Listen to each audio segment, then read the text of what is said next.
on to stories. We already started to set up some of the basics, the fundamentals that we needed to create good stories about our brand. But first, let me speak just a moment to why we do this. So, and I've said this in every single archetype training. So if you're watching this as a second archetype training, you're going to hear it twice because it's that important. When you tell stories, they've done MRI studies that measures the brain activity of somebody listening to a story. The parts of your brain that light up are actually the same parts of your brain that light up when you're actually experiencing the thing that they're talking about. So think about that for a second. Simply by telling a story, you are creating a hot wire to their emotions. They're having a psychological experience with the content that you're sharing, with the information that you're sharing, just because it's been positioned in a story instead of in raw facts and figures. So this is especially powerful for Sage archetype brands who aren't in the habit of telling like narratives around their information, because it's going to unlock a whole new level of impact that you can have with your ideal clients and customers.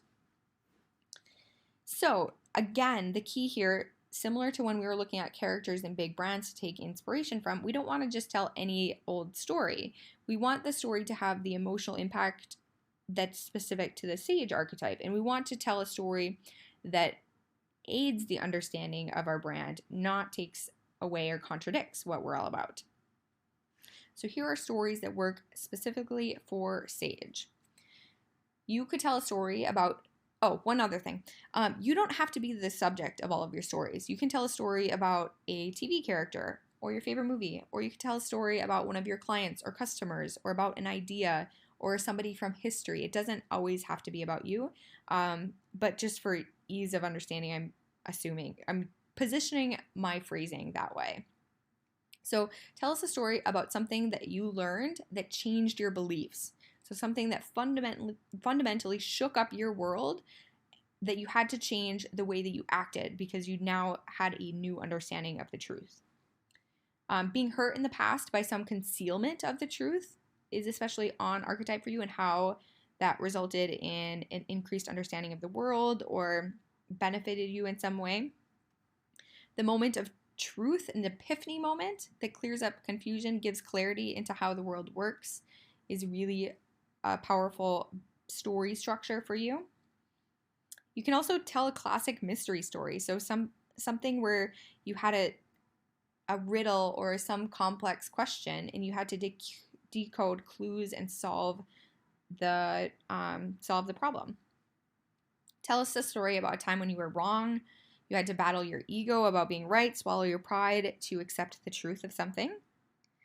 Tell us about the discovery of your own biases or your own subjective truth, about how you see the world in perhaps a flawed or incorrect way. And if you corrected it or if you've come to terms with it, tell us about that whole thought process in your head. Also, tell us about a moment when you realized that authorities don't always tell the truth, so you had to set out and find the truth for yourself. The process of freeing yourself from attachment or addiction to the truth is an interesting story. You can also take inspiration from the Stoic philosophy, or the idea that Buddhism has of detachment from the truth, or detachment from the outcomes of things, can influence some of your storytelling. And then real world consequences of your discoveries or research. And that can actually mean like case studies of working with your clients or the result of them buying your product and what happened as a result. Now, again, like I did in the character section, I'm giving you permission to spend some time on Netflix in the name of character, or in the name of brand research. Maybe you can even write off your Netflix subscription on your business for this month. All right, so you can align your stories with other famous Sage stories from TV and movies. Again, these are proven. They're proven to be popular. So we know that people like these emotional triggers that are used in these stories. And they like the characters that are in these stories. So using them as inspiration for your brand works really, really well. Okay, so Dead Poet Society, how a teacher can impart knowledge and how knowledge is enhanced by collaborating in a group. can be an interesting story. The movie Transcendence. It's a movie about AI. A guy transfers his genius into an AI and the consequences that happen. So the quest for the ultimate truth and the risks that are associated with pursuing the truth at all costs, I guess. The Karate Kid is a good sage movie, so learning patience and wisdom from a mentor. And Sherlock Holmes is definitely a sage movie, so paying attention to all the details to discover the truth about a situation. Fun, fun, fun. Now, I've had a lot of people ask me like what they should post on social media for their archetype. So I came up with some ideas that are perhaps a little bit more literal, more practical maybe.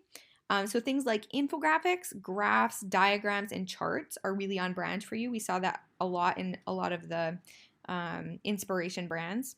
Statistics that illustrate a concept work well. To cite credible news sources or credible truth sources. You probably, I mean, don't post an article from The Onion as truth, right? Because that's a satirical news site.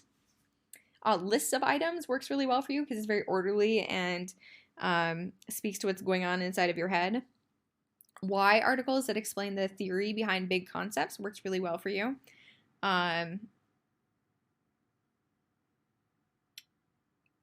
Book reviews, where you help us digest perhaps a long book into what you took out of it, what your big aha or epiphany moments were. Your own research studies or survey results are really interesting. And things like worksheets or exercises similar to the ones that you would do in a school work really well. And if you're having a retreat, I imagine you having it in a big, busy city like Chicago or New York City. Fun, fun, fun. We are making so much progress. So in your guidebook, there's an archetype story docket. Don't pass that one up. Make sure to spend time thinking through some of those prompts and some of the stories that you can tell related to your brand. Also, there's a visibility matrix. So you can use the ideas that I've given you here, remix them with your top brand values, and think about the types of content that you want to share on which platforms and in what frequency. It's important that your brand doesn't just live in your head. Your brand needs to interact with other people, and because your brand lives in the experiences, like the coming together, the melding of the minds. It only lives when people come into contact with your brand. So it's important that you're visible because people can't see what's going on inside of your head. They can only judge you based on what they see from you. So it behooves you to share your genius, even if it feels uncomfortable or frivolous. Social media can feel quite frivolous, especially for us sage types. But we have to benefit our ideal audience and clients in some way, and that's the only way that they'll know what's going on inside of our heads, is if we share it. So go forth, be visible, and have fun telling those stories.